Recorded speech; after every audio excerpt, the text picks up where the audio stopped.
Dobro, najprej en lep pozdrav vsem skupaj. Moje ime je Veronika Vodlan in sem vodja programa Civil Society Fund v Sloveniji. Dobrodošli na informativni delavnici za javni razpis za podporo organizacijam. Danes bomo šli skupaj čez razpis, skupaj čez vsa pravila.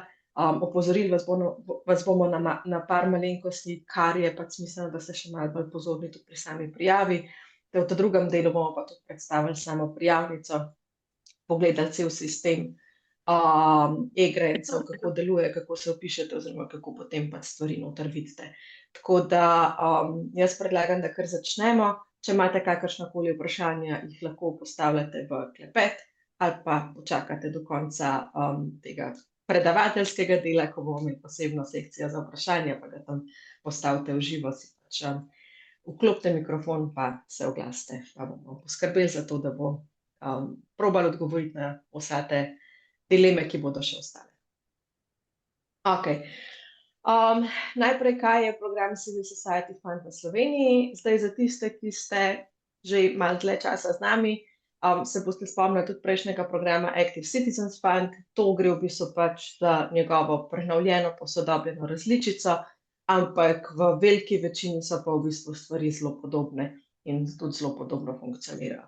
Tisto, kar je novost znotraj tega programa, je to, da imamo zdaj v bistvu možnost plačil po poenostavljenih oblikah. Skratka, tudi tukaj lahko dobite sredstva v obliki pavšala oziroma pač zneskov za posamezen rezultat. Malo drugače sicer kot na naših prejšnjih programih z Impact for Values, ampak kljub samo pa je pač možnost teh poenostavljenih stvari, tako da vsaj kar se tega tiče je to zelo pomembna nadgradnja in sprememba iz Active Citizens Funda. Še vedno za njim stojijo 3 države donatorice, to so Islandija, Liechtenstein pa Norveška, tudi pod skupnim imenom IE ali pa Norway Grants oziroma jih poznate in vse to pač je v bistvu ta isti sklop teh sredstev, teh donatorskih sredstev, ki jih prejme pač posamezna država. Zdaj za Slovenijo je za Civil Society Fund, to govorimo, na voljo 4,5 milijona, od tega jih bo šlo 3,6 milijona za regranting. Če se spomnite od prejšnjega obdobja, pa Active Citizens Funda, potem tudi veste, da imamo mi ta mala sredstva, država dobi pa velik del pogače, tudi tokrat je enako, država je dobila približno 40-45 milijonov, ki jih bo ravno tako pač razdelila prek nekih razpisov, ampak tam so stvari še majčkeno bolj na začetku, pa bomo videli v bistvu, kako se bo to razpletlo naprej, ampak imejte vseeno v mislih, da ta program obstaja tudi potem na ravni države, kamor se lahko prijavljajo seveda tudi druge institucije, ne samo nevladne organizacije. Ko pa govorimo o Civil Society Fundu, so pa prijavitelji lahko nevladne organizacije iz Slovenije. Kdo smo? Sklad upravlja Zavod Dobra družba in sicer Andreja Pavlin in Tjaša Penjov so tiste, ki skrbijo za ta program pri njih. Na zavodu PIP sta to Brigita pa Petra. In pa na CNVOS-u imamo 3 grant officerke oziroma pač članice programskega tima, in sicer Emilija, Vanja in pa jaz. Tako da kogarkoli od nas lahko kadarkoli pač pocukate za rokav, če vas bo karkoli zanimalo o samem programu, o sredstvih, o razpisih, o tem, kako vse skupaj funkcionira. Tukaj smo pa vam z veseljem razložimo tudi tisto, kar mogoče danes ne bomo uspeli v detajle povedati. Zdaj, kaj je pravzaprav ta program, na katerih področjih deluje? Gre za program, ki ga v bistvu so postavile države donatorice v 15 državah, kjer pač delujejo oziroma kjer pač dajo ta sredstva na voljo. To je 15 drugih držav članic Evropske unije, načeloma so to iste članice kot tiste, ki dobivajo sredstva strani kohezijskih skladov. Skratka, gre za to, da bi se te države bolj razvile in da bi se pač vzpostavila ta neka kohezija znotraj Evropske unije. Zdaj, zakaj to počnejo? Zaradi tega, ker so pač Islandija, Liechtenstein in Norveška del skupnega gospodarskega prostora, niso pač članice Evropske unije in je pač to nekako njihov način vračanja tega, da lahko sodelujejo v gospodarskem programu. Torej, ta prednostna področja so področja, ki so nastavljena na ravni celotnega programa, ne samo za Slovenijo, ampak tudi za vse ostale države. To so demokratične vrednote, participacija državljanov, verodostojnost informacij in medijska pismenost, sodelovanje civilne družbe v demokratičnih procesih, človekove pravice, boj proti diskriminaciji in socialna pravičnost, enakost spolov, vključno s spolnim in reproduktivnim zdravjem in pravicami ter pravice oseb LGBTQ+, podnebno ukrepanje, varstvo okolja, pravični zeleni prehod in pa organizacijski razvoj in spodbudno okolje za delovanje civilne družbe. Skratka, to so področja, ki so enaka v vseh državah, ki so pač upravičenke do tega sklada. In zakaj? Zaradi tega, ker imajo pač določen splošni cilj, ki je, da si želijo živahne in odporne civilne družbe, ki bo ščitila in spodbujala demokracijo, vladavino prava in človekove pravice. Skratka, vse, kar program počne, vse, kar donatorji želijo podpreti, mora prispevati k temu skupnemu cilju, in to je pač zagotoviti oziroma pride do to, da bo civilna družba odporna, da bo živahna, lively, ne vem, kako drugače to prevesti, aktivna, se sposobna odzivati na karkoli se pač dogaja, in ki bo delovala za to, da se zaščiti demokracija, da se zaščiti vladavina prava in da se zaščitijo človekove pravice. Skratka, to je ta glavni cilj na ravni celotne Evrope, ki ga pač potem s temi našimi programi, z nacionalnimi programi probajo pač v bistvu uresničevati. Zdaj, znotraj tega so postavljeni 3 glavni rezultati, tudi te so določeni na ravni vseh držav, in sicer okrepljene demokratične vrednote in pravna država. Ta glavni cilj oziroma široki cilj so okrepljene človekove pravice in pa še zadnji, okrepljene nevladne organizacije, ki spodbujajo demokracijo, pravno državo in pa človekove pravice. Skratka, vse, kar se dogaja znotraj našega programa, prispeva k tem glavnim rezultatom.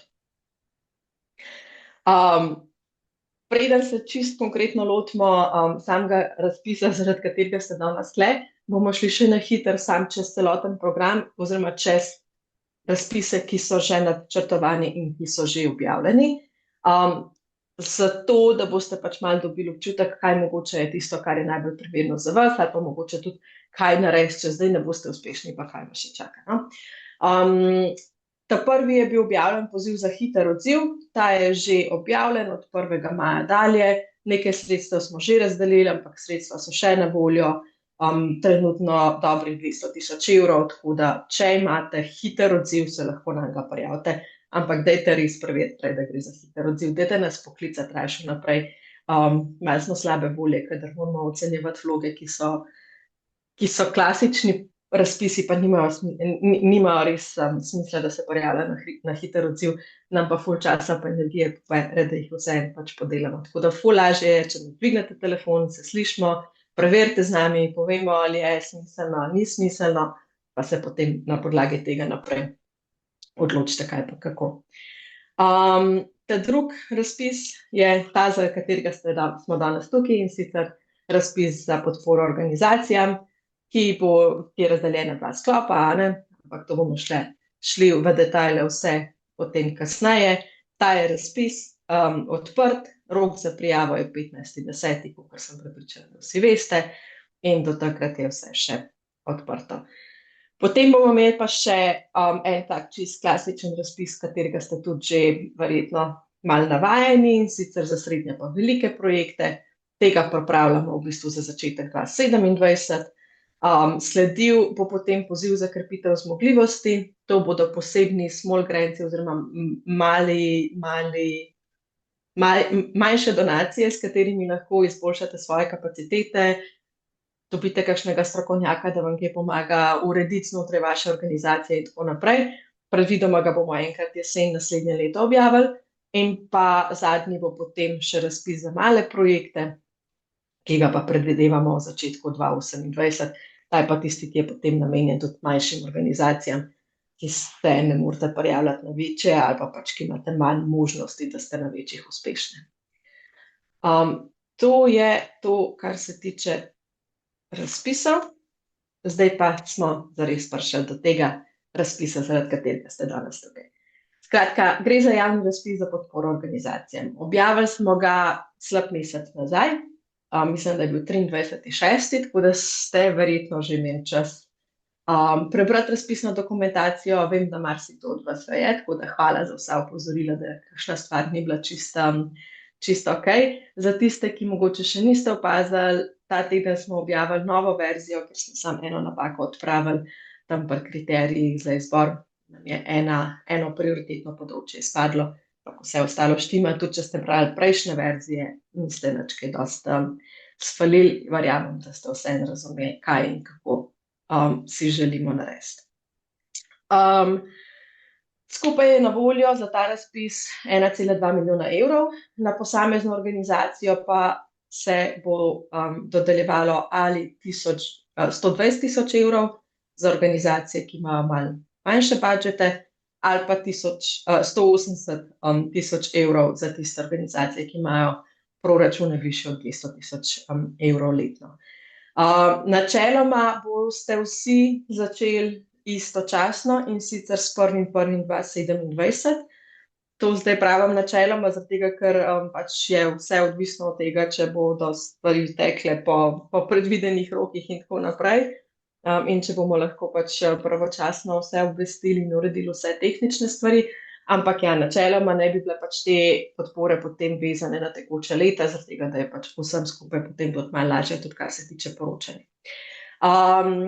Projekti bodo trajali, oziroma podpora bo trajala 36 ali pa 48 mesecev. To je potem odvisno od tega, koliko velike so organizacije oziroma koliko veliki so vaši budžeti, bomo do tega tudi še prišli.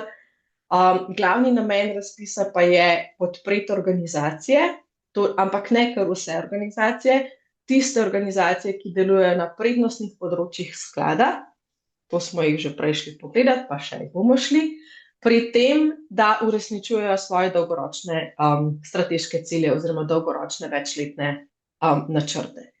To je en del, ta drug del je pa ta drug, ki pravi in pri nadgradnji njihovih kapacitet. Skratka, en del je za uresničevanje vaše strategije, kakršnakoli že je.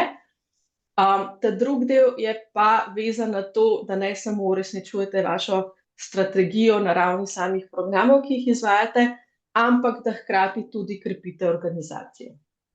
Zdaj, pri nekaterih je to že itak del strategije in imate zraven tudi izobraževanje zaposlenih, pa dodajanje novih kadrov, pa novih strokovnih znanj, ne vem kaj vsega že vključeno. Če pa nimate, boste mogli pa te stvari še dodati.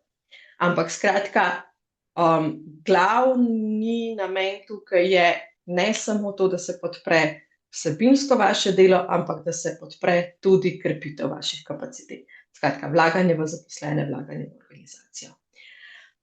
Gre pa za podporo celotni organizaciji, ne pa posameznemu projektu. Skratka, vi se ne rabite zdaj izmisliti nekega novega projekta in reči, to bomo zdaj delali v naslednjih 3 letih, ampak enostavno prijavite vse tisto, kar že sicer delate in kar že imate na planu narediti. In kot rečeno, rok prijave 15. oktober do 15.00. Tukaj bodite pozorni, zdaj imamo pač ta elektronski sistem in vse prijave enostavno zaprejo, niso več možne takoj, ko je ura 15.00. Oziroma, ja, da veste, kako to gre. Tako da, bodite res pazljivi pri tem, da ne zamujate, dajte rajš oddati kakšno verzijo prej, pa jo potem še enkrat oddati, ki jo lahko vmes popravljate. Oziroma, dajte pač vse stvari narediti že do takrat, ko je pač rok za prijavo, ker smo vam dali kar dosti časa vmes. Se pa zavedamo, da je vmes poletje, da je pač kakšne stvari vseeno mogoče težje zdaj izpeljati, ampak ravno zato smo pač razpis odprli že pred poletjem, da lahko v bistvu zdaj se v miru pripravite, preberete, ugotovite, kaj vse je treba in potem pač v bistvu, ne vem, s septembrom začnete res intenzivno delati na tem, da imate potem do 15.10. vse stvari poštimane. Kdo se lahko prijavi? Kdo so upravičeni prijavitelji? Prvo je pač itak ta klasika, skratka vse nevladne organizacije, ki izpolnjujejo pogoje.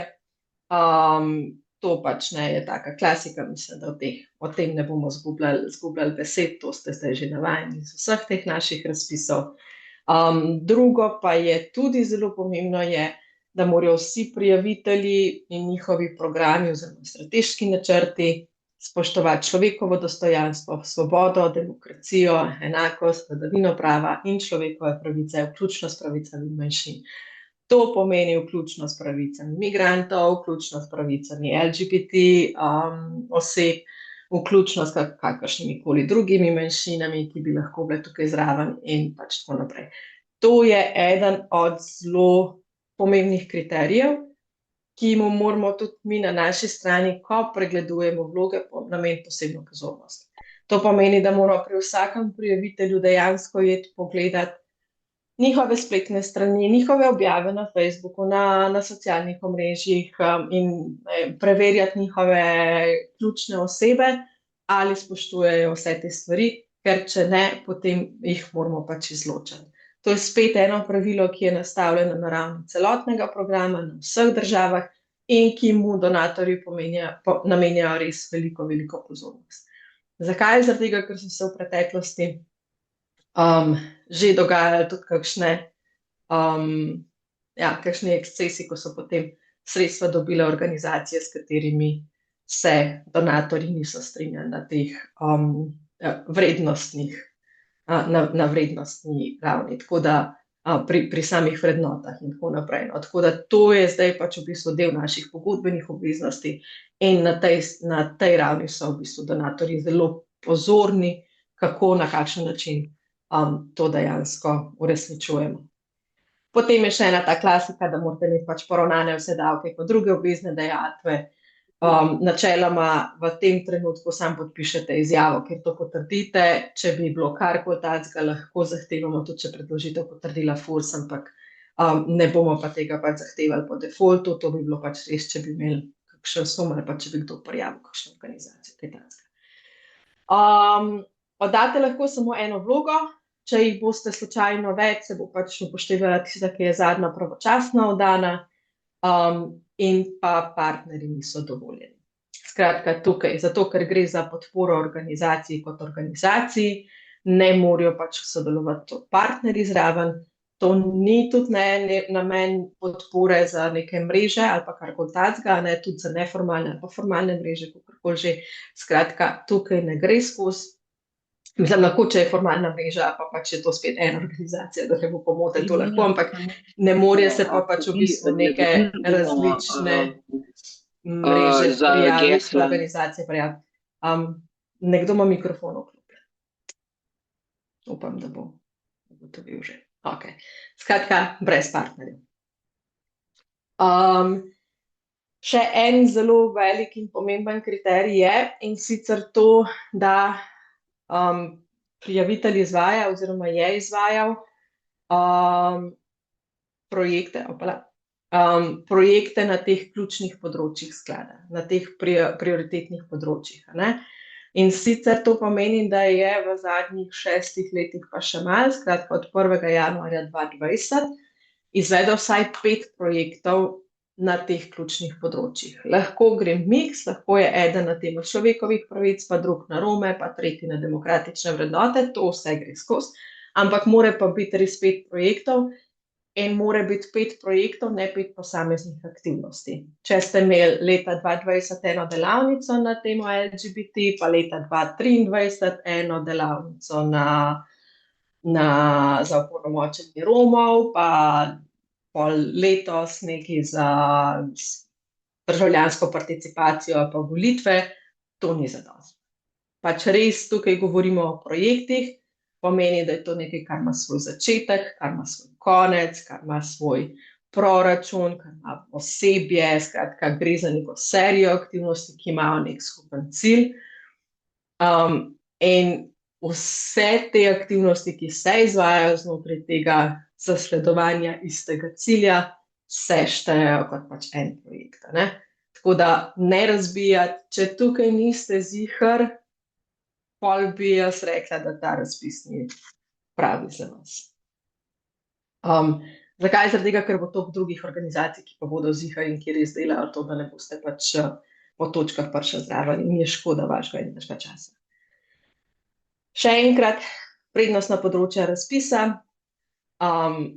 skratka, demokratične vrednote, sodelovanje v civilne družbe, v demokratičnih procesih, tukaj zraven pride tudi vse zagovorništvo in tako naprej. Imamo človekove pravice, boj proti diskriminaciji, socialno pravičnost, enakost spolov, pravice LGBT, podnebno ukrepanje, varstvo okolja, pravični zeleni prehod. Skratka, karkoli, kar pride na to široko polje človekovih pravic, demokracije pa varovanja okolja, pravzaprav pa še noter.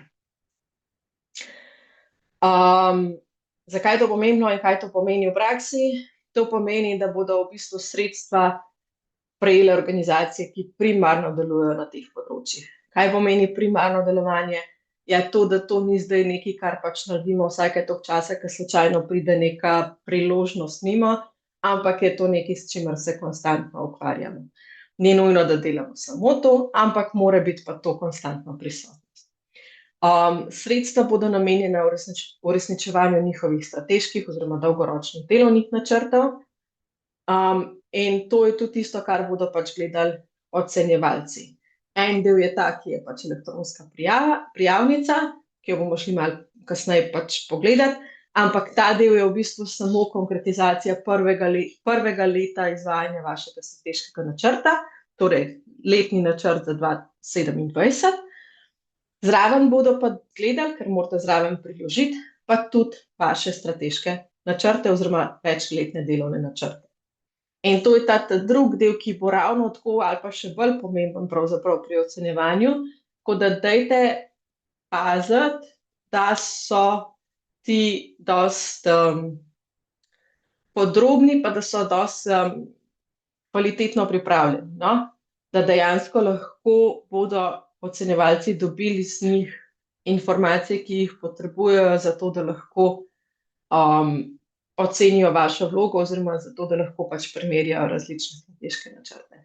Mi nimamo predpisanega obrazca, kako mora ta strateški načrt izgledati, mi nimamo določeno, kaj vse morate vi noter opisati in kako.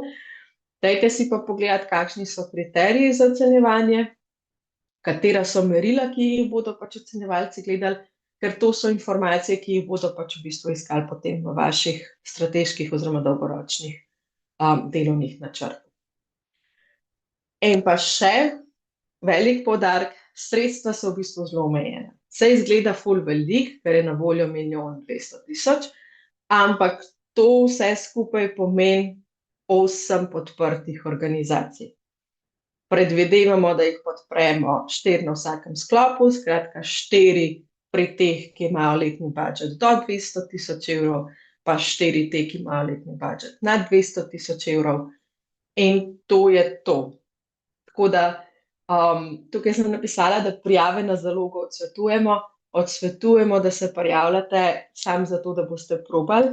Tudi če veste, da v bistvu delate ful malo na teh področjih, pa ni to zares vaša primarna dejavnost, ampak nekako boste že probali tiste aktivnosti ali pa mini projekte prodati noter, da to pač formalno izpolnjujete pogoje.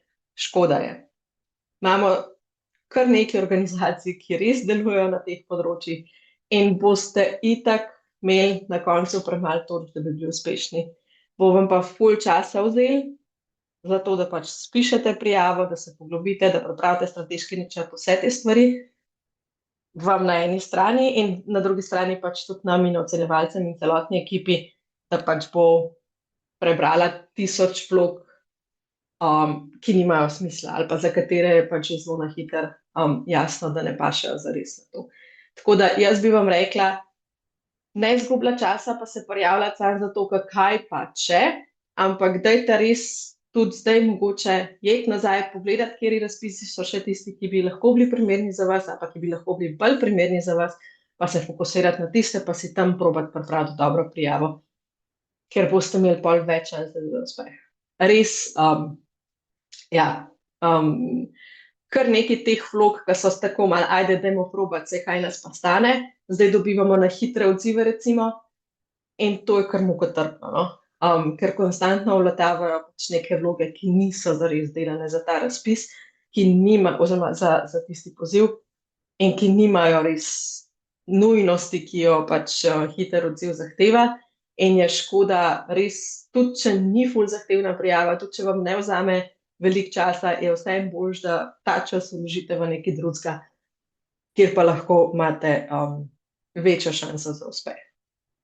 Tako da to zdaj ne pomeni, da pač vam odsvetujemo prijavo, pa da nočemo, da se prijavite. Absolutno, pa želimo si dobrih, kakovostnih prijav od organizacij, ki dejansko delujejo na teh področjih. Tako, evo. Za vse ostale pa dajte razmisliti, če to je res za vas ali je to za koga drugega. Ok, še malo o tem vsebinskem fokusu, oziroma čisto mogoče neke tehnikalije še, ki so za vas pomembne, pa niso, ampak vseeno pač, ja, so zaradi pač tudi potem potencialnega izvajanja. Skratka, vsi, ki vas bomo podprli, boste po našem tem rezultatskem okvirju prispevali k rezultatu 3, ki pravi, da so to okrepljene NVO, ki spodbujajo demokracijo, pravno državo in človekove pravice. To pomeni, da bomo mi v bistvu donatorjem poročali, kakšen napredek se je zgodil pri vas glede vaših kapacitet.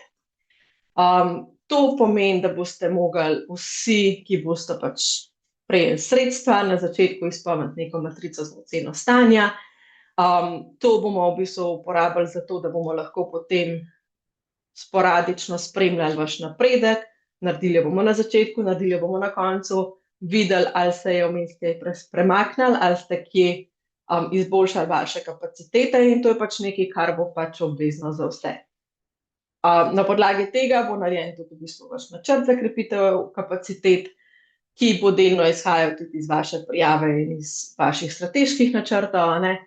In skratka, načeloma naj bi se del sredstev, ki jih boste prejeli, porabil za izvedbo programa, tega, kar že itak delate, in pa pač vložil v razvoj organizacije, ne, skratka, za razvoj teh vaših kapacitet. Kaj je še pomembno, je to, da je glavni namen razpisa torej podpora organizacijam, ki že več let neprekinjeno delujejo na prednostnih področjih sklada, pri uresničevanju njihovih dolgoročnih strateških ciljev in pri nadgradnji njihovih kapacitet. Skratka, oboje je treba poloviti. Tako vaš programski del, kakor vaš organizacijski del. To mora biti tudi vključeno v vaše strateške načrte. Eno je ta del, ki je vezan na prijavnico, ta drugi je pa pač tudi ta del, ki ga boste zraven samo priložili, skratka vaša strategija.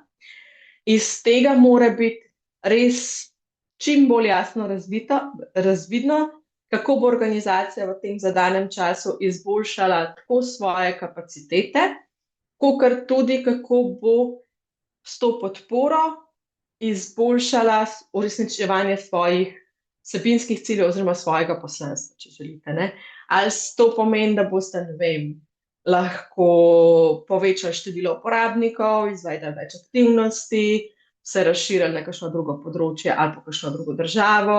Skratka, precej teh nekih zadev je, ki pa mora biti vse predstavljeno tudi z nekimi letnimi kvantitativnimi kazalniki. Skratka, te strateški načrti morajo biti vseeno precej operacionalizirani, zato da se vidi, kako vas bodo v bistvu peljali do cilja.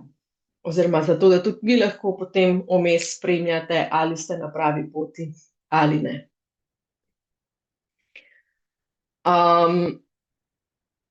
To sem že omenjala, ne, vsi upravljalci skladov oziroma vsi, ki delamo na programih Civil Society Funda, imamo svoj rezultatski okvir. Glavne točke so delane enako za vse države, skratka, trije glavni rezultati so povsod enaki. To so te širši demokracija, človekove pravice in pa podpora organizacijam oziroma krepitvi organizacijam. In to je tisto, kar mi uporabljamo za poročanje donatorjem naprej. Na tak način donatorji spremljajo, ali mi ustrezno izvajamo ta program in ali mi s tem programom dejansko prispevamo k tem ciljem, ki so si jih oni zadali, in ki je pač tudi ta splošni namen samega programa. Zdaj, v tem konkretnem primeru, oziroma za ta konkretni razpis, sta za vas pomembna dva področja, in sicer okrepljene demokratične vrednote in pravna država, kamor pa še vnoter potem tudi povečana udeležba na demokratičnih procesih, povečana državljanska vključenost in pa okrepljena medijska pismenost in verodostojnost informacij. Ta drugi del so pa okrepljene človekove pravice, kamor pridejo pač spet trije različni področja, recimo, ali pač pričakovani rezultati, in sicer podprte človekove pravice, vključno z nediskriminacijo pa socialno pravičnostjo, podprta enakost spolov, vključno z vprašanji spolnega in reproduktivnega zdravja in pravicami skupnosti LGBTQI+, in pa podprto podnebno ukrepanje, varstvo okolja in pa pravični zeleni prehod. Zdaj, zakaj je to pomembno?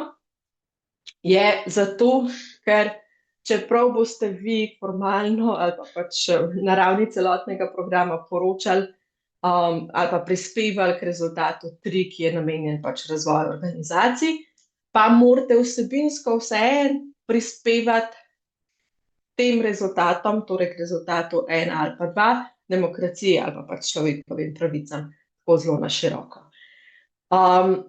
Zdaj, kaj to pomeni? To pomeni, da morate praktično delovati na prednostnih področjih programa, ker to, kar je tam navedeno kot podpodročja, so pravzaprav prednostna področja programa. Ni pa nujno, da se fokusirate samo ali pa da delujete tudi na tistih področjih ali pa da vaši strateški načrti, vaši plani, tudi vaše dejavnosti na splošno vključujejo aktivnosti, ki so napisane pri kazalnikih. Zdaj, če gremo pogledati recimo učinek 2.3, je to podprto podnebno ukrepanje za varstvo okolja, pravični zeleni prehod in tako naprej, ampak kot kazalnik sta pa navedena samo število strateških litigacij ali pa število partnerstev z drugimi institucijami. Tega vidimo tukaj spodaj dol, ne? To ne pomeni, da se lahko prijavijo samo organizacije, ki delajo na področju okolja in ki izvajajo strateške litigacije ali pa ki se povezujejo z drugimi institucijami v Sloveniji. Katerakoli organizacija, ki deluje na področju okolja, ki bo delala karkoli, ki bo vezano na podnebno ukrepanje, na varstvo okolja in na pravični zeleni prehod, se lahko prijavi. Skratka, ta del s kazalniki za vas ni toliko relevanten. Je zelo pomemben za nas, ker je to nekaj, o čemer bomo mogli pač poročati naprej, ampak za vas pa ni toliko relevanten. Za vas ta relevantna prva dva sklopa, skratka rezultat, predvsem pač ta pričakovani rezultat programa, ti vpisi, kazalnike pa lahko delno ignorirate. Zdaj boste rekli, ja, zakaj so pa tam? Zaradi tega, ker je to pač nekaj, kar bomo mi mogli poročati naprej na ravni celotnega programa, ampak to pomeni na ravni tudi celotnih vseh razpisov skupaj in ne bodo imeli tle, ne bomo izključevali organizacij, ki ne prispevajo točno k tem kazalnikom, no. Malo je tukaj pač neka posebnost tega, kako so si oni zastavili spremljanje tega v tem obdobju, ker ne sme prihajati do prelivanja med različnimi rezultati, skratka, ampak spet, to je nekaj, kar je čist našo in se vi ne rabite s tem prav veliko ukvarjati. Druga stvar pa je, da absolutno pa seveda lahko delate tudi še na drugih področjih, ne nujno samo na prednostnih področjih sklada, ne. Skratka, lahko imate en program, ki je namenjen LGBTQ+ osebam, pa po drugi strani pač izvajate še neko športno vadbo ali pa neke kulturne aktivnosti ali pa furate galerijo ali pa ne vem kaj. Skratka, ni nujno, da so to pač samo področja, morajo pa biti seveda ta prednostna področja tista, ki so ki so tudi zelo jasna, no, ki ne predstavljajo samo enega mečkega drobca delovanja vaše organizacije. In pa seveda v strateškem načrtu morate vključiti vsa področja delovanja vaše organizacije, ne samo tista, ki so vezana na program CSF. Skratka, strateški načrt mora predstavljati strateški načrt razvoja vaše organizacije v celoti, ne pa samo delno. Aha, ok, očitno je bila težava z prezentacijo, ampak ostali vidite. Super, dobro. Dalje. Ok, kar se tiče financ, nimamo posebnega finančnega načrta, zaradi tega, ker tukaj ne govorimo o posameznem projektu. Ampak bomo pa želeli od vas dobiti osnovni finančni načrt, zato da vidimo pač, kaj pravzaprav se načrtuje, pa kje predvidevate vaše finančne vire, pa ali je dejansko ta strategija, ki jo prijavljate, dejansko izvedljiva, oziroma ali ste sploh že razmišljali o tem, kako boste to pač financirali. Pokriti morate celotno trajanje projekta, skratka pač ne, če boste se prijavili za 36 mesecev, potem 3 leta, če za 48, 4 leta, zato da vidimo pač v tem obdobju, kaj že imate zagotovljeno in kaj še ni in na kakšen način pač sploh računate na to, da boste ta sredstva zagotovili. Zdaj, tukaj ni nekih posebnosti, ker gre tudi za proračun organizacije, tudi imamo posebnih pač seznamov upravičenih stroškov in tako naprej. Načeloma tukaj res prijavljate vse to, kar mislite, da pač bo organizacija potrebovala v naslednjih letih, zato da lahko pač uresničite vašo strategijo.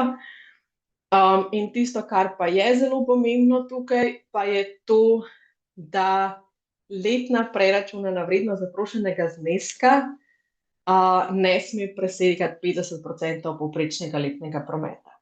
Kaj to pomeni? To samo pomeni, da tisti, ki imate nižji povprečni letni prihodek, morate izbrati trajanje projekta oziroma trajanje podpore na 48 mesecev. Mi smo tukaj zapisali, da to opcijo priporočamo vsem, katerih letni proračuni so nižji od 100 tisoč evrov, čist formalno, ne? Pa mislim, da pride do tega pri budžetu od 80 do 80, nad 80 tisoč evrov je že ok, tudi če gre na 36 mesecev. Ampak to res dajte biti pazljivi, pa zaradi tega, ker če boste tukaj pač v sami prijavnici izbrali napačen sklop, oziroma napačno trajanje, bo vaša vloga zavrnjena. Zakaj? Zaradi tega, ker gre pač to za ta prvi administrativni pregled, ker se vlog ne gleda zares vsebinsko, ampak se samo pač pregleda, če so tehnične stvari pravilne. In če imate pač budžet, ki ustreza temu, kakršna so pravila, in pač če bo tam ne, je vloga avtomatično zavrnjena. Tako da dajte res te stvari biti pozorni, raje dvakrat preveriti, preračunati letne proračune, zato da boste na ziher, pa se prijaviti v sklop, ki je za vas. In za trajanje, ki je za vas tudi primerno. Zneski, kot rečeno, bodo v obliki pavšala. Načeloma boste dobili predplačilo, pa potem vsako leto še naslednji obrok. 10% zadržimo do konca, kot pač je taka klasika že v teh programih že kar nekaj časa. Ampak ta plačila pač niso vezana na dejansko porabo. Vam se lahko zgodi, da v bistvu, ne vem, sredstva to prvo leto niti ne boste rabili, ampak jih boste rabili šele v drugem pa tretjem letu, ker takrat načrtuje neke večje investicije, za katero pač mislite porabiti ta sredstva. In je to tudi čist fair enough, nas pač nič od tega ne bo zanimalo.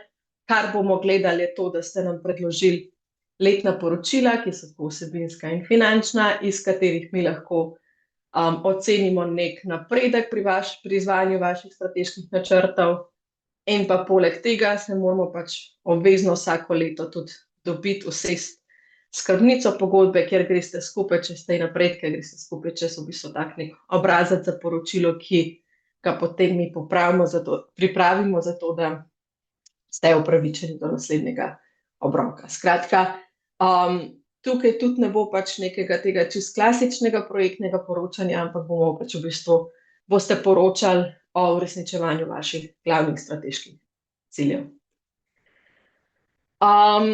To, kar je še pomembno, tudi zato, ker je malo drugače od prejšnjega obdobja za tiste, ki ste bili upravičenci do institucionalne podpore na programu ACF, je to, da tokrat boste mogli sami urediti revizijo za končno poročilo, skratka za zadnje leto izvajanja vaše podpore, ki jo boste pač mogli vi se dogovoriti z izvajalci, pa pač tudi plačati iz vaše donacije, skratka znotraj tega denarja so tudi predvidena sredstva za revizijo. To je obveznost za vse, tudi to je pač neka obveznost, ki je določena na ravni celotnega programa, ne samo za Slovenijo, ampak za vse države. In je pač to nekaj, kar je pač morate že zdaj planirati, najboljše pač, da si to že zdaj uredite. Zdaj, če imate že itak neke revizije predvidene, se lahko pač to samo enostavno vključi, s tem, da pač mora potem tam znotraj revizije biti jasno omenjeno, da ste pogledali tudi ta del, ki je financiran strani programa Civil Society Fund.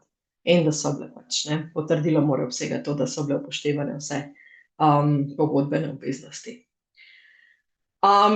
To, kar je spet zato, ker je tukaj posebnost, ker gre za podporo organizaciji, je, da ima upravljalec sklada pravico, da v primeru očitno nezadovoljivega izvajanja strategije oziroma večletnega delovnega načrta zmanjša znesek donacije ali pa prekine pogodbo. Zdaj, to je pač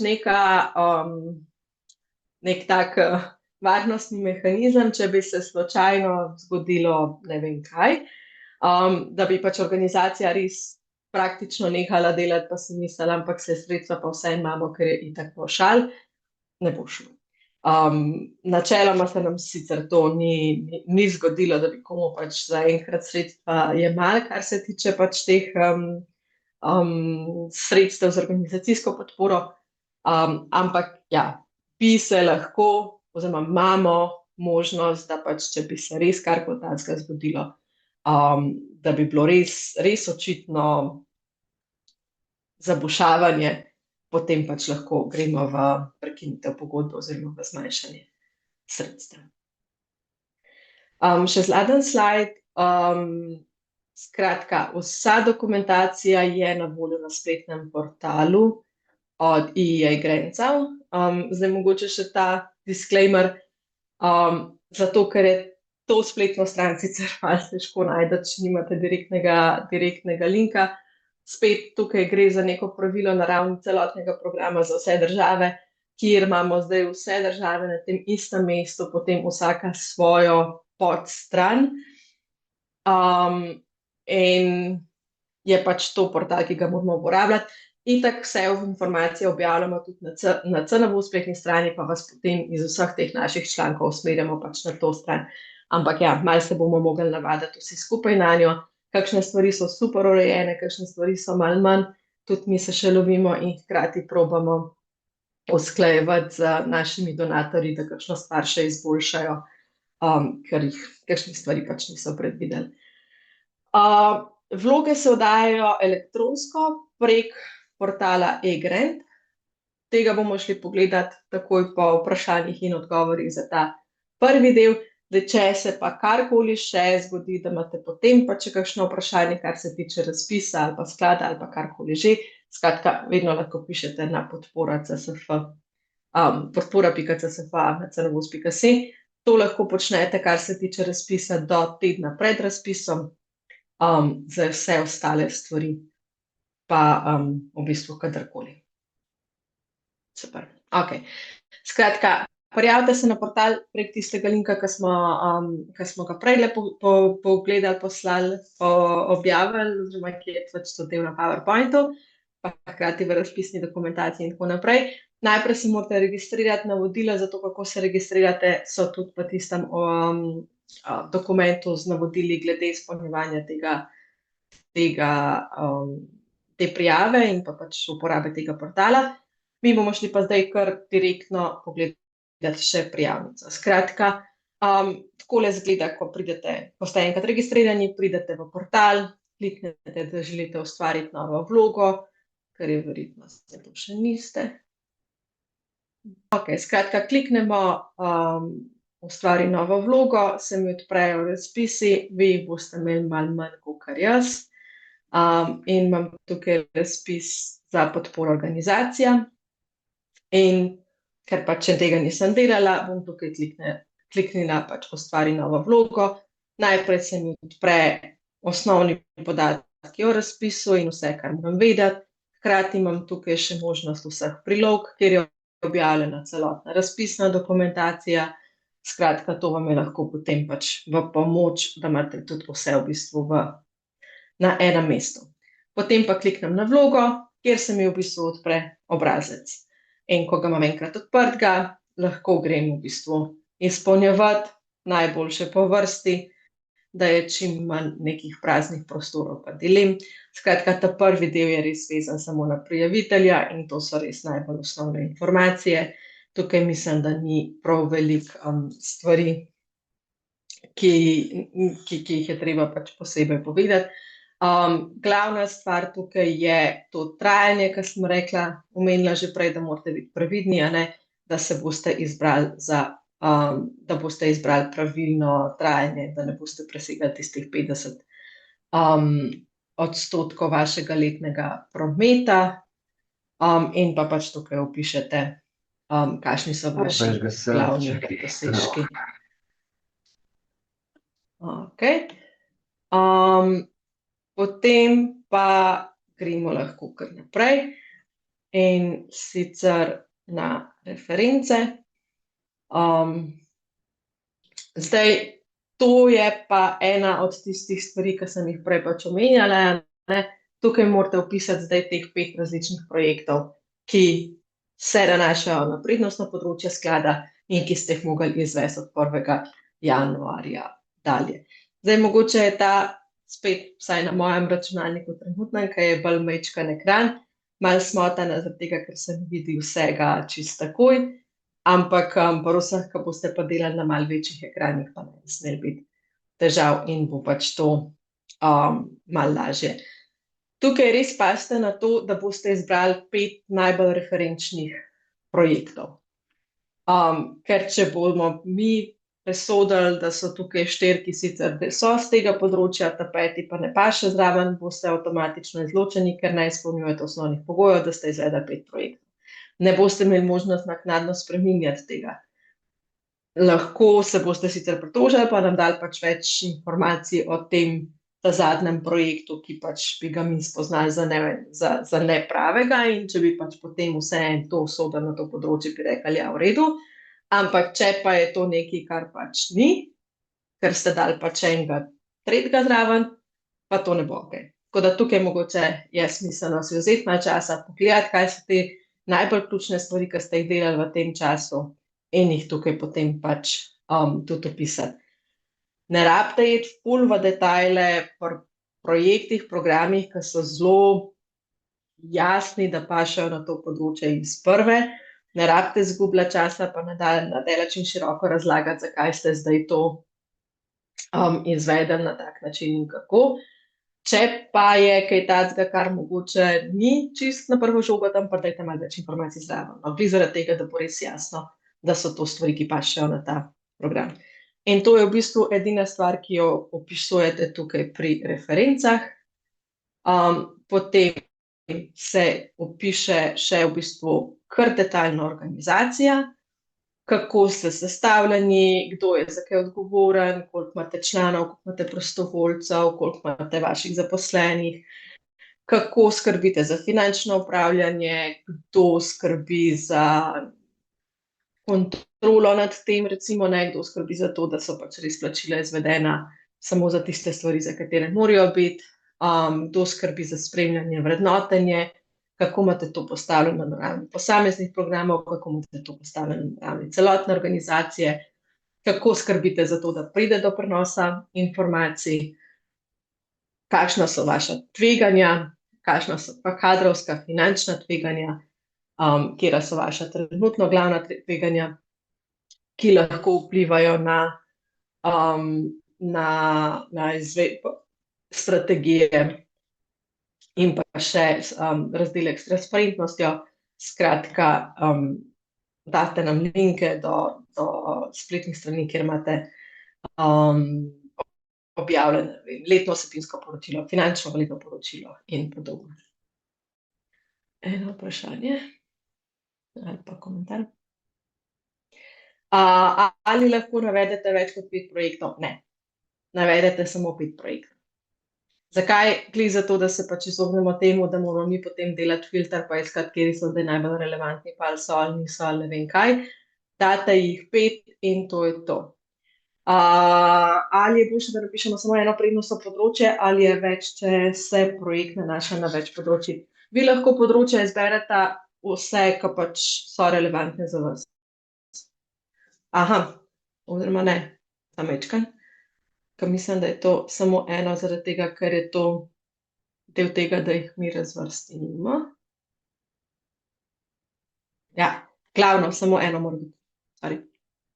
Skratka, tukaj izberete tistega, ki je najbolj relevanten za vašo organizacijo v celoti, ne za posamezen projekt, ne. Ja, več je takih, ki delujete na različnih področjih, ampak to je čisto z vidika tega, da imate pač neko, da lahko tudi mi pač skrbimo za uravnoteženost, pa zato, da pač imamo še potem neke statistične podatke za naše financerje. Skratka, tukaj izberete tistega, ki je najbolj relevanten. Pri referencah pa v bistvu je izberete tiste, ki so najbolj relevantni, lahko so to z različnih področji, lahko so pa iz enega, to je pa čisto vseeno. Tukaj je v bistvu tisto, kar je najbolj ključno, samo to, da imate dejansko 5 referenc, ki pokrivajo področja CSF. Ker to je pač ta del, ki se bo gledal že pač pri tem prvem pregledu, skratka pri upravičenosti do prijave. In je to zaradi tega, da se lahko pač vidi, ali ste sploh upravičeni ali ne. Jaz sem se kar unmutala, zato ker imam še eno dodatno vprašanje tule zraven. Se pravi, ni treba, da okej, povej. A me slišiš? Ja? Se pravi, ni treba, da so projekti, ki so reference, potem iz istega področja, ki je naše prednostno področje pri prijavi. Ampak so lahko projekti iz kateregakoli področja, ki so prednostna področja razpisa. Tako. Ja, tam lahko recimo greste na varstvo okolja ne vem kaj, tukaj pa lahko date potem še projekte, ki so vezani na pravice LGBT ali pa ne vem, neke človekove pravice ali pa kako takega. Super, hvala. Okej, dobro, velja. Okej, PDF oziroma Word prijavnice je tako, eno je to, da lahko si direktno iz samega sistema dobite dol različico za PDF. Ta druga stvar pa je, da imamo v bistvu v teh navodilih za uporabo e-grants pa prijavo na razpis tudi skoraj vse razdelke print screenane in tam lahko potem pač vidite vse te informacije noter. Zdaj, kar se tiče samega izpolnjevanja, vi lahko vse stvari že direktno pišete tudi direktno v sistem, sam pač prijavnice ne oddate, ker vsakič znova, ko pridete spet v sistem, lahko delate naprej na isti vlogi, na kateri ste pač že nekaj delali. Skratka, ne rabite samo enkrat, pa takrat samo final verzijo oddati in tako naprej. Zdaj, prav Word verzije nimamo, lahko si pa pač, se pravim, potegnete to dol v PDF-ju, pa če boste imeli, tako da boste videli, kateri razdelki so za vpisati in to. Štejejo tudi tisti, kateri se en del projekta nanaša na prednostna področja.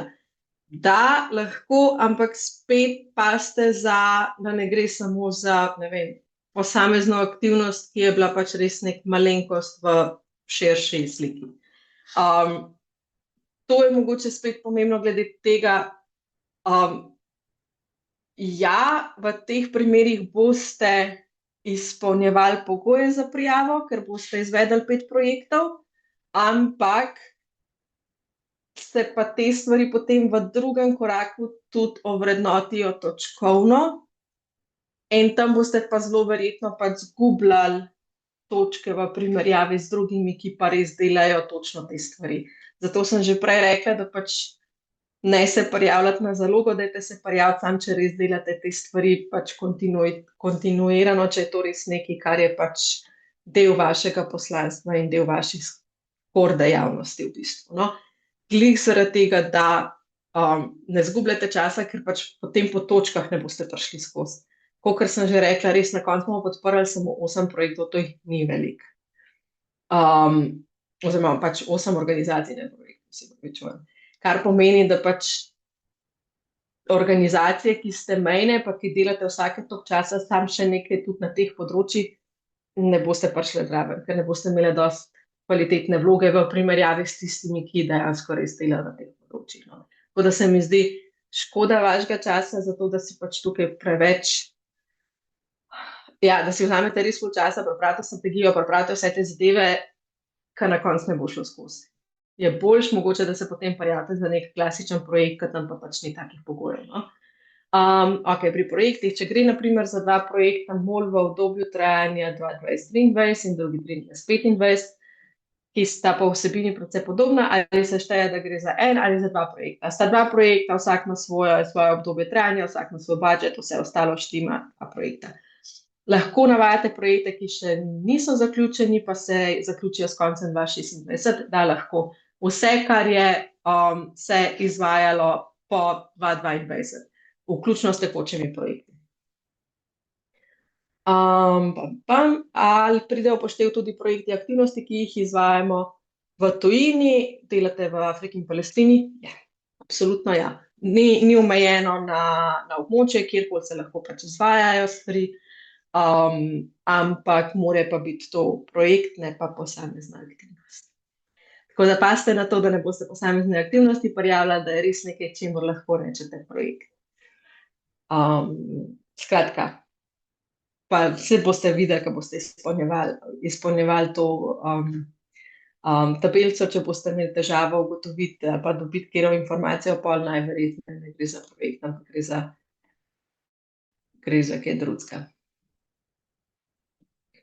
Ok, skratka, reference smo, organizacijo smo, potem pa je v bistvu ta glavni vsebinski del vaše prijavnice in sicer delovni načrt za 2027.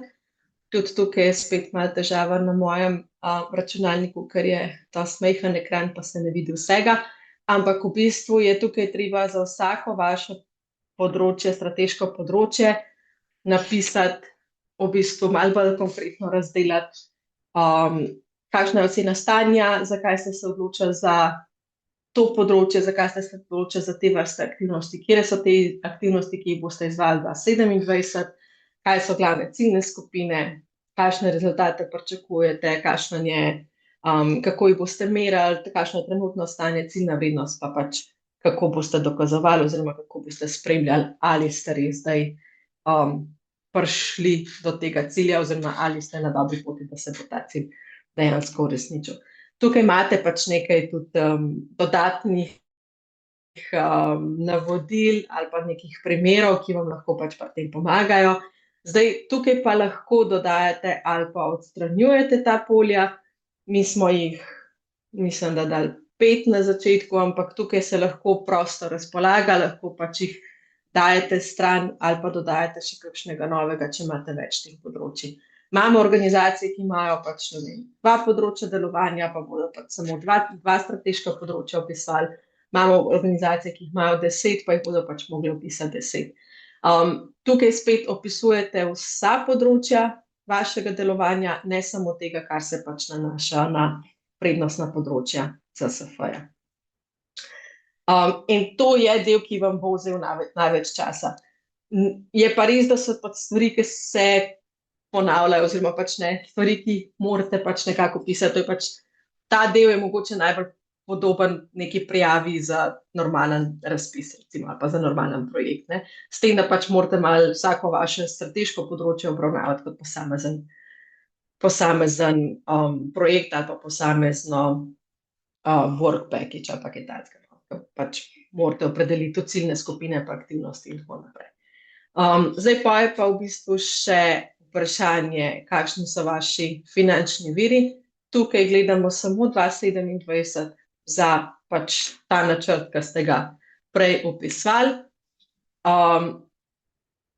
Ta del je pa potem pač še nek relativno enostaven finančni načrt, kjer se pač za vsako strateško področje, ne glede na to, koliko jih boste imeli tam v delovnem načrtu za 2027, se pač tudi tukaj potem pove, ampak samo skupni zneski za recimo stroške osebja bomo vse skupaj dali toliko in toliko. In potem lahko napišete zraven, da to pomeni, da bo to, ne vem, da na tem programu dela tri osebe full time in da to pač znese na leto toliko in toliko sredstev. Enako je pač potem glavne kategorije stroškov so, res lahko pač opišete eno vrstico za eno strateško področje, razen pri zunanjih izvajalcih malo bolj razbijete, ostalo so pa lahko skupaj, lahko imate, ne vem, pod stroške osebja samo vse zaposlene navedene, v eno vrstico ne rabite za vsakega zaposlenega posebej in tako naprej. Zdaj tisto, kar je še tukaj pomembno, je, da se pač, morajo načeloma te stroške ujemati s tem, kar ste predvideli tudi tam pri virih financiranja. In pa potem je pa še ta zadnji del, ki je pač vezan na vse priloge, ki jih morate dati zraven. In sicer je to večletni organizacijski delovni načrt ali strategija, ki mora pokrivati celotno obdobje podpore, potem vsebinsko letno poročilo organizacije za 2025, skratka, da vemo, kaj ste v prejšnjem letu naredili, klasično izjava, temeljni akt, torej akt o ustanovitvi ali pa statut, glede na to, kakšna pravna oblika ste, pa uradna finančna poročila za leta 2023, 2024, 2025. Ta uradna finančna poročila pomeni, da to so tisti obrazci, ki ste jih tudi oddali na IPES in iz katerih se tudi vidi, da so bili oddani na IPES. Smo dali v razpisno dokumentacijo print screen, kako se to vidi, kaj mora vse pisati gor, zato da bodo to ta prave stvari. Skratka, mi moramo, to so potem ta poročila, ki jih bomo mi vzeli, zato da bomo preverili, če je vaš letni budžet res v teh mejah, kjer mora biti, in zato rabimo imeti te prave oziroma uradne podatke, no, da lahko rečemo, kako res je. Skratka, ne nam pošiljati vaših bilanc v Excelih in podobnih stvarih zraven. In to je to, na koncu se naredi samo še povzetek, kjer se načeloma izpiše, kaj ste vpisali in potem spodaj še, kaj vse vam manjka, zato da bi lahko bila vaša prijava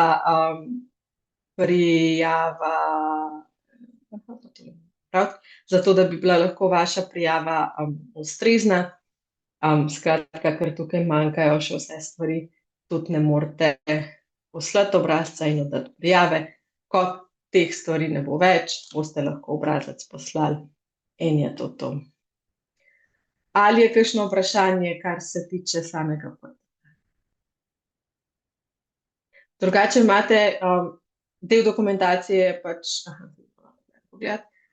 del dokumentacije so tudi ta navodila za uporabo portala, pa za izpolnjevanje prijavnice, kjer imate spet zelo korak po koraku vse zapisano, pripravljeno, razloženo z dodatnimi informacijami, kaj kam, sprint screeni, in jaz mislim, da bi mogli to biti vse skupaj bolj kot neenostavno, upam.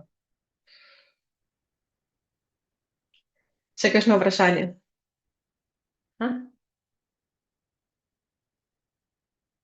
Ali lahko več ljudi urejajo prijavnico v portalu, se lahko dodaja ljudi na prijavnico z njihovimi maili? Ja, super, odlično vprašanje.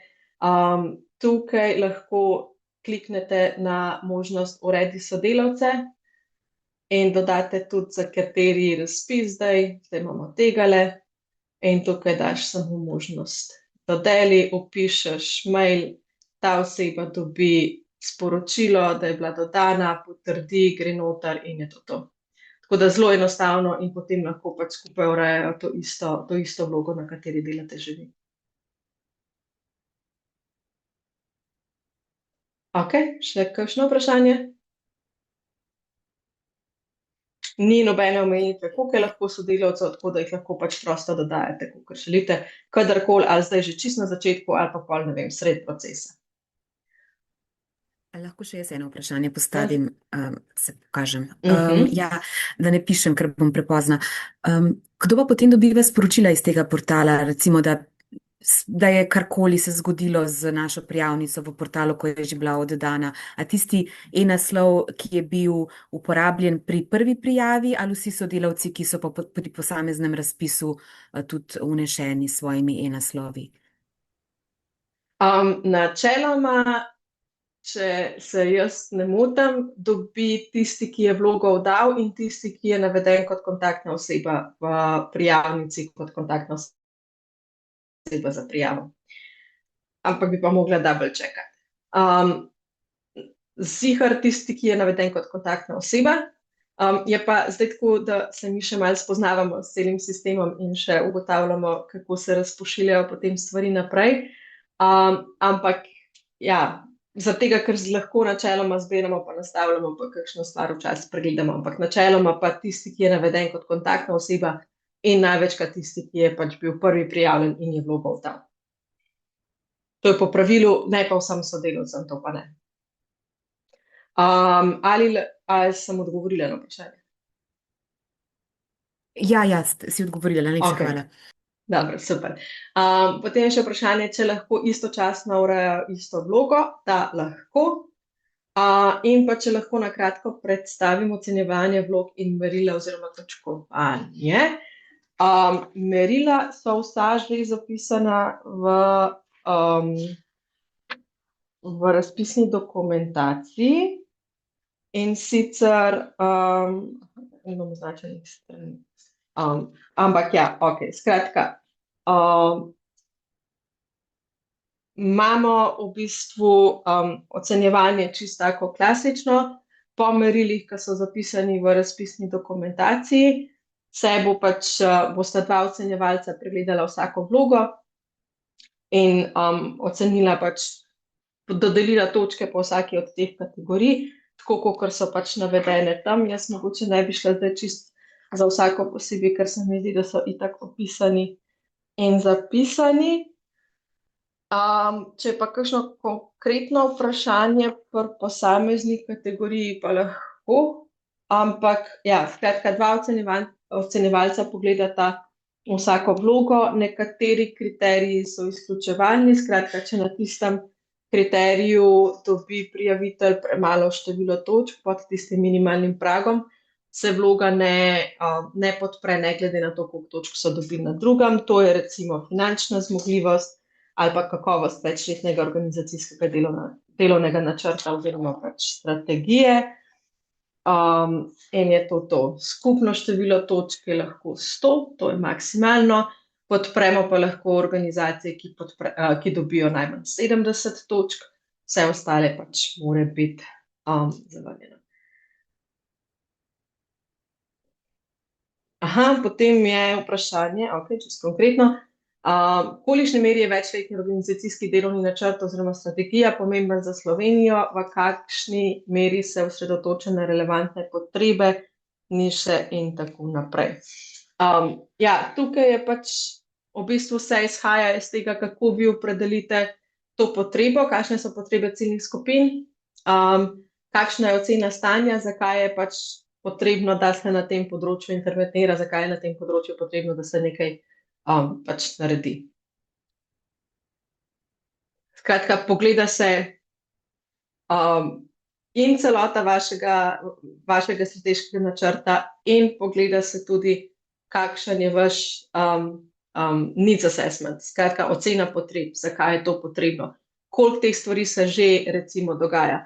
Zakaj recimo taka klasična je, zelo dostikrat dobimo prijave, ampak to pač največkrat na ravni posameznih projektov, ki v bistvu podvajajo delo že obstoječih organizacij, ki ni nič novega, ki ni nič takega, kar bi dejansko bila nekaj, kar je zares potrebno, zaradi tega, ker pač tega še ni, pa še ne obstaja.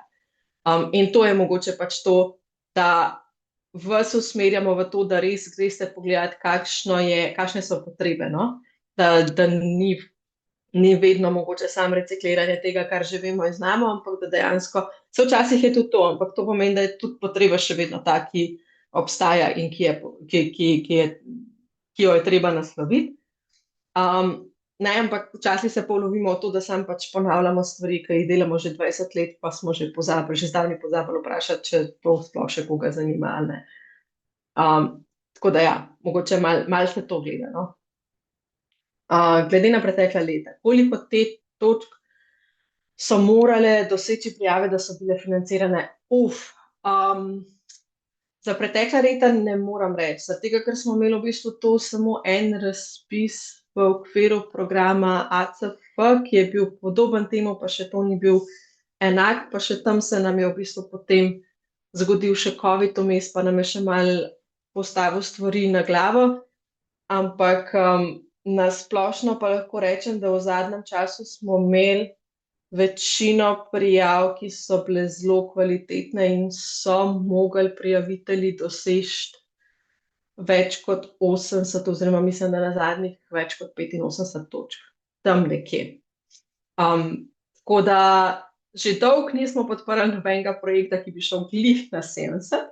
To se nam je sicer zgodilo v preteklem obdobju za ACF, dodatna sredstva, ki smo jih dobili tik ob koncu programa, zato ker smo imeli potem v bistvu sočasno dva bolj kot ne enaka razpisa odprta, enega iz programa Impact for Values, pa enega iz programa ACF.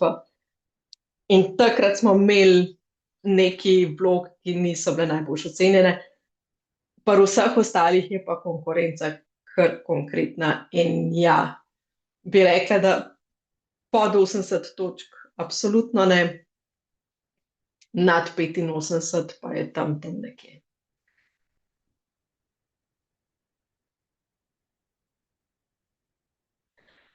Glede na to, da je pri kvalitativnih merilih v opisu merila navedeno,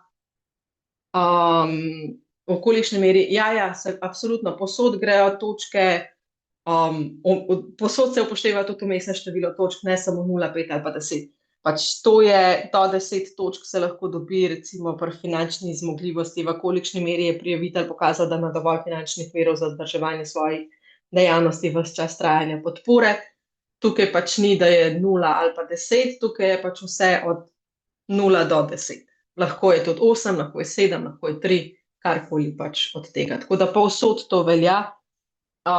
Te točke, ki so navedene, so pač maksimalno število točk na posameznem kriteriju, ki jih lahko dobite, spodaj je potem pa seštevek teh na posamezno področje. Znotraj pač posameznega področja imamo pa potem še podpodročja oziroma posamezna vprašanja, kjer so navedene tudi pač točke za vsako od teh vprašanj posebej in to je to. Skratka, vedno pa gre do maksimalno, niso nobenih. Tudi pol točke se lahko da, ne, lahko je. Na pol točke pa se zaokrožuje, manj kot to pa ne. Ampak po pol točke se pa kar konstantno zaokrožujejo, tako da to je čisto okej. Okej, še kakšno vprašanje?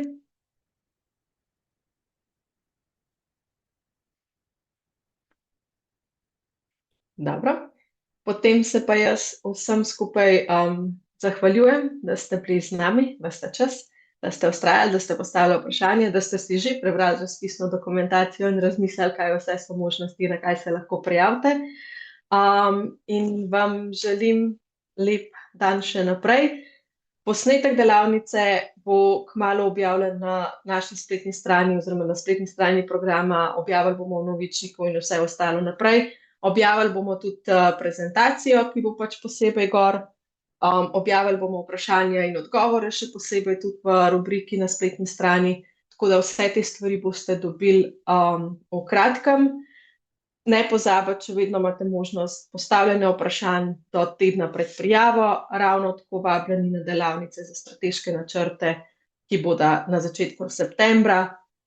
Prijave so že odprte, lahko se pofočkate tam prek spletne strani. In je to to. Jaz vam želim veliko sreče Če imate kakšno vprašanje, dajte nas res poklicati, ful imamo rajš, da zdaj kakšno delimo rešimo, kakor pa da se pol ukvarjamo s tem, kaj je mogoče prepozen. Tudi mi nismo vse vedni, včasih pozabimo na kakšno informacijo ali pa se nam kakšna informacija zdi taka nam obvious, vam pa mogoče ne. Tako da ne se sekirati zaradi tega, dajte res preveriti, pa nam bo vsem lažje. Najlepša hvala, pa lep dan. Živijo. Hvala, adijo. Hvala, Dio. Adijo. Hvala, adijo, čau. Ja.